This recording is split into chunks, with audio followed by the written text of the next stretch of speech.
জগন্নাথ দেবের প্রসঙ্গ উঠলেই চোখের সামনে ভেসে ওঠে অতি পরিচিত সেই বিগ্রহ, যেখানে বেদির ওপর অধিষ্ঠান জগন্নাথ দেব, বলভদ্র দেব এবং দেবী সুভদ্রার। আদি অকৃত্রিম ঐতিহ্যের ছন্দ পতন শহর কলকাতায়, বউবাজারে। গোটা রাজ্য যখন দীঘার জগন্নাথ ধাম নিয়ে মাতোয়ারা, তখন গোপাল সেন লেনে একাই রয়েছেন জগন্নাথ দেব।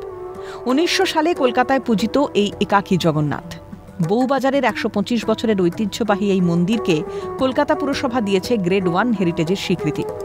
বর্তমানে দুই ভাই তপন কুমার দে এবং রাজকুমার দে সেবায়েত হিসেবে সামলাচ্ছেন এই হেরিটেজ জগন্নাথ মন্দিরের দায়িত্ব। কিন্তু হেরিটেজ জগন্নাথ দেবের নেই কোনো মাসির বাড়ি, তাই সারা বছর মন্দিরেই থাকেন প্রভু। তবে লোকমুখে শোনা যায়, আগে রথযাত্রার 8 দিন সেবায়েত পরিবারের আত্মীয়দের বাড়িতেই ভোগ খেতেন জগন্নাথ দেব। কিন্তু এখন আর সেই অর্থবল কিংবা লোকবল কোনোটাই নেই, তাই ম্লান হয়েছে পুজোর আড়ম্বর।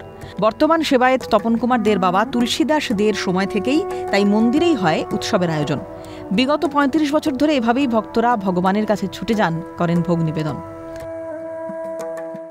আমরা যে দেখেছি একেবারে ছোটবেলা থেকে, এই যে ওখানে একটা বিরাট রথ রয়েছে বাড়ির মধ্যে, এই রথটাকে বাইরে রথ বেরোতো এবং প্রচুর লোকে সেই রথ টানতো। কিন্তু তার পরবর্তীকালে ধীরে ধীরে এই রথটাকে সাজানো এবং সেটাকে বার করার ক্ষেত্রে যে লোকবলের দরকার, সেই লোকবল আস্তে আস্তে কমে যেতে শুরু করে। ফলে এটার বাইরের দিকে সেইভাবে আর বের করতো না এই পুজোটা হয়, এবং এখানকার এলাকাবাসী যারা আছে তারা সকলেই সেই দিনে একসাথে জড়ো হয়। প্রায় 2 দিন ধরে এটা চলে এবং উল্টো রথ পর্যন্ত ওই রথটাকে ওইভাবেই রাখা হয় এবং পুজোটাও করা হয়। জানা যায় 1956 সালের তৈরি মন্দির ট্রাস্টি বোর্ডের মন্দিরের জন্য রেখে যাওয়া সম্পত্তি ছাড়া আর আর্থিক যোগান কিছুই নেই। তাই ফি বছরে পকেট থেকেই উৎসবের আয়োজন করতে গিয়ে খেতে হচ্ছে হিমশিম। কিন্তু কোনো বছরেই মন্দিরের আয়োজনে থাকে না কোনো খামতি, নির্বিঘ্নে হয়ে যায় টাকার যোগান। ভগবান যেন নিজের আনন্দ উৎসবের ব্যবস্থা নিজেই করে নেন, তার অস্তিত্ব মনে প্রাণে অনুভব করেন স্থানীয় বাসিন্দারাও।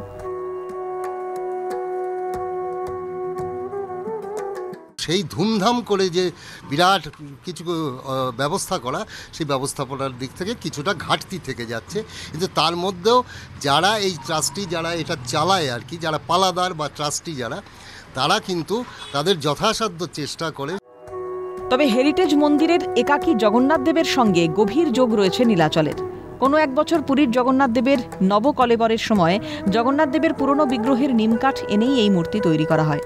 কিন্তু অবশিষ্ট কাঠ না থাকায় তৈরি করা যায়নি বলরাম দেব এবং দেবী সুভদ্রার মূর্তি। এমনকি প্রায় 3.5 ফুট উচ্চতার এই জগন্নাথ দেবের বিগ্রহের গর্ভে রয়েছে শালগ্রাম শিলা। এই মন্দিরটাও তেমনি একটি প্রাচীন মন্দির। এই মন্দিরটা দে পরিবার তৈরি করেছিল, এবং এই দে পরিবার যে মন্দিরটা তৈরি করেছিল, এই কাঠটা হচ্ছে কিন্তু জগন্নাথের যে 12 বছর অন্তর কলেবর হয়, সেই কলেবরের সময় জগন্নাথকে পুঁতে দেওয়া হয়।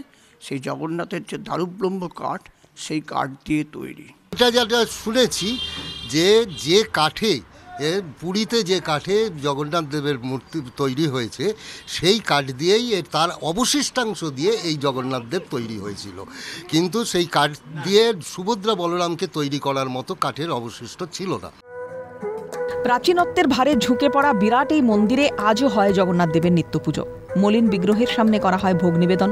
মন্দিরে এসে প্রভুর দর্শন করেন অনেকেই।